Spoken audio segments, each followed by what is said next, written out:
Hello all and welcome back to my channel. I am UnevenCuttlefish, I am a biologist, and I am here to read scientific papers for you, especially those found on the internet that might be sensationalized. Alright, so today, got a fun one for you. This one's actually near and dear to my heart because of birds. I love birds.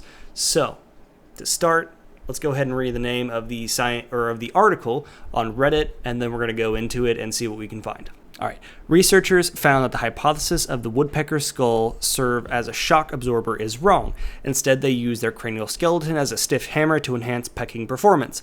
What saved them from brain damage is the brain small size and brain case shape. This is a Twitter post. Did they run out of letters on this? I don't know. Anyways. So, we're going to go ahead and click on the actual article itself and see what the actual article looks like.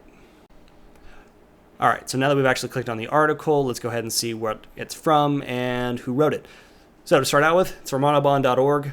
Fantastic. This is a great start. Audubon is an organization dedicated to the survival of birds. You can sign up for their newsletter if you'd like to hear more about birds, hear about more what they do. They even have an app for where you can actually track which birds you see. And it's fantastic. It goes to help with science. Citizen science is an emerging field, and I highly recommend anyone who's even remotely considering any kind of science, even if it's just for fun, go ahead and download either eBird, Merlin, or Audubon if you really want to learn and do more with birds. Alright, so new study shakes up long-held belief on woodpecker hammering. These findings refute the theory that the birds' skulls act like helmets, absorbing the shock of impact. Instead, they minimize it to strike harder. Alright. So like with everything, we're actually going to go and find the scientific article that this is based off of, and we're going to go ahead and read that rather than the maybe even accidentally sensationalized article, even from a fantastic organization like Audubon. Even if you just read this, I would still be happy with it, but that's not what we're here for. We're going to go look at the actual scientific article. All right, this is in Current Biology. I have not read this paper or this journal before. It says woodpeckers minimize cranial absorption of shocks by authors Wassenborough, Ortlieb, Melke, Boehmer, Shadwick, and Arborichid. Interesting, like that. And correspondence right there. It says, in brief, Van Vossenberg et al. Use high-speed video analysis and biomechanical models to show that woodpecker heads do not function as shock absorbers as commonly assumed, but as stiff hammers to aid pecking performance. All right, to start out with just about everything, we're going to read the summary or the abstract of what it might actually be called, and we're going to go ahead and dive into this a little bit more. The skull of a woodpecker is hypothesized to serve as a shock absorber that minimizes the harmful deceleration of its brain upon impact on trees. So basically, it is thought that it doesn't get brain damage when it smashes its head into trees. Yeah. And has inspired the engineering of shock-absorbing materials and tools such as helmets. However, this hypothesis remains paradoxical since any absorption or dissipation of the head's kinetic energy by the skull would likely impair the bird's hammering performance, and is therefore unlikely to have evolved by natural selection. So, basically, there is a contradiction to where moving the energy away from the skull and the head would actually make it less efficient and less good at knocking its head against the wall, obviously, and finding little bugs inside of all those trees. So there's kind of this interesting give and take that we don't understand all that much about, and this is kind of what that paper is actually trying to look into, is kind of why. In vivo quantification of impact decelerations during pecking in 3 woodpecker species and biomechanical models now show that their cranial skeleton is used as a stiff hammer to enhance pecking performance and not as a shock-absorbing system to protect the brain. Numerical simulations of the effect of brain case size and shape on intracranial pressure indicate that the woodpecker's brains are still safe below the threshold of concussions known for primate brains. These results contradict the currently prevailing conception that adaptive evolution of cranial function in one of nature's most spectacular behaviors. This is going to be really fun. I'm going to enjoy this one. I've always liked woodpeckers. We're going to see where this goes. We're going to see what we can actually find in here. I'll try not to read all of like the results and everything, but this is going to be cool. You're going to want to stick around. All right, we're going to jump ahead to the discussion here and kind of see what they say, and if we want to go back into the actual results and methods, we're going to do that, but we're going to go ahead and read the discussion. All right. Together, these results reveal that the head of woodpeckers function as a stiff hammer during pecking. This is explained by the demonstrated lack of adaptive value of evolving a built-in shock absorber.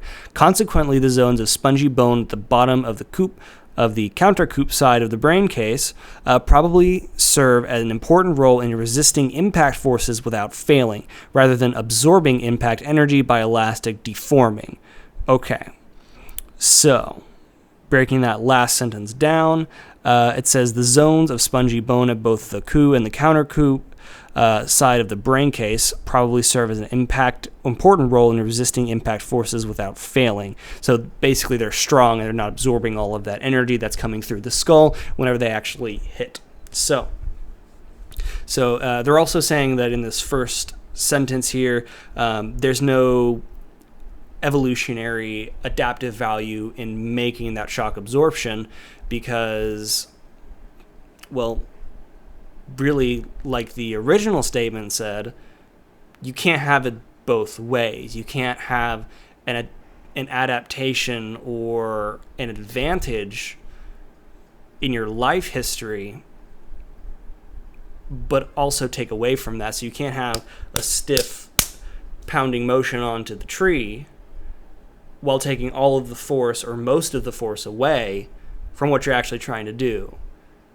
It's like having a hammer made of rubber. Like it doesn't really work that well when you're trying to hammer nails and all of the force is going back into your hand. I hope that makes sense. Probably makes sense. I'm going to pretend like it makes sense.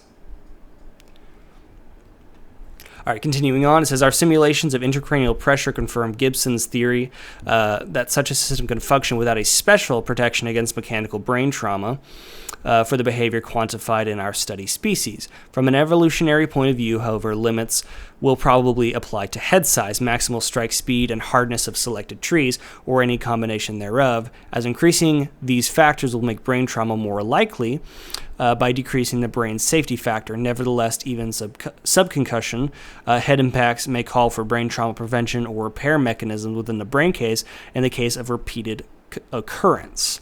All right, going back here.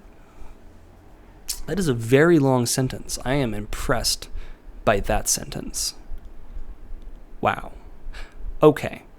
So again, it's just kind of reiterating that you can't have it both ways. You can't be really good at pounding into the wood, knocking around the bark, getting the things, while also having something that's going to hold you back from that. Now, it says that there is a limit or an area where brain trauma is going to become more likely depending on how fast they go, the brain size and intracranial pressure due to it. So, continuing on, it says such mechanisms include brain slosh reductions by the observed limited cerebrospinal fluid space of woodpeckers, hypothesized neck vein compression to increase cranial blood pressure, and damage repair by observed proteins for stabilizing neuronal microtubules in the frontal lobes of woodpecker brains. So that's just a few more technical things that could also be happening there, it seems like. So there's other things that could be aiding their results here, and that's kind of what they're looking at. While these insights expose a long-standing misconception about the presence of shock absorption in woodpeckers, which has infiltrated both common belief and scientific research, they open up a range of new questions about cranial function. How do woodpeckers manage to achieve this high stiffness in their cranial systems, which includes a lower beak that can decompress and retract, as well as the upper beak that has retained the capacity to rotate in the sagittal plane about the nasofrontal hinge. It's about right there, I believe. It's about right there. A lock limit to dorsal flexion of the upper beak has been identified, but how is ventral flexion avoided? Ventral, that way.